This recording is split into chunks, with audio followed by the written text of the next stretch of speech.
The National Transportation Safety Board blasted another federal regulator for not doing enough to get unsafe bus and truck drivers off the road. Now, this follows an investigation into a 2016 bus crash in California.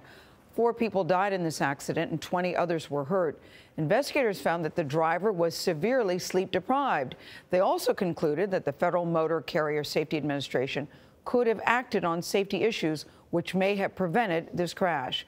Kris Van Cleave is in Arlington, Virginia, with more on this story. Kris, good morning. Well, good morning. FMCSA is essentially an agency without a lot of leadership right now. It hasn't had a full-time administrator since January. The acting administrator retired earlier this month, and the appointee to take over the agency still hasn't been confirmed by Congress. The NTSB is basically saying someone over there needs to get to work. The deadly accident was horrifying. A signpost tore through much of the bus's passenger cabin just after 3 a.m. It was every type of injury you could think on this. The NTSB found the bus company had demonstrated its repeated lack of compliance, but was allowed to keep operating.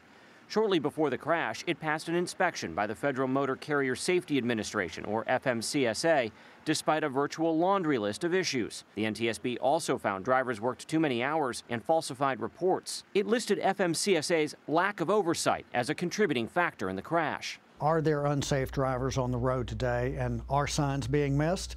I think so. NTSB Chair Robert Sumwalt. Was there enough evidence with their existing rules to have taken action to prevent this crash? Well, we think so. We think that they should have done a better job with knowing what was going on with this particular carrier. Our 2016 investigation raised questions about FMCSA's oversight and its medical reporting requirements. We found a voluntary reporting system with drivers failing to report dangerous medical conditions. The agency declined to talk on camera, but in a statement said it will review the NTSB's findings, adding safety will always be its highest priority.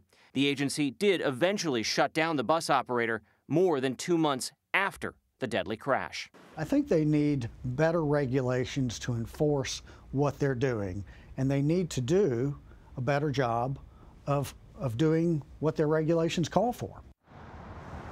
A DOT official was quick to point out that this accident occurred during the previous administration. The NTSB notes earlier this year, FMCSA abandoned new regulations on a safety rating system and sleep apnea.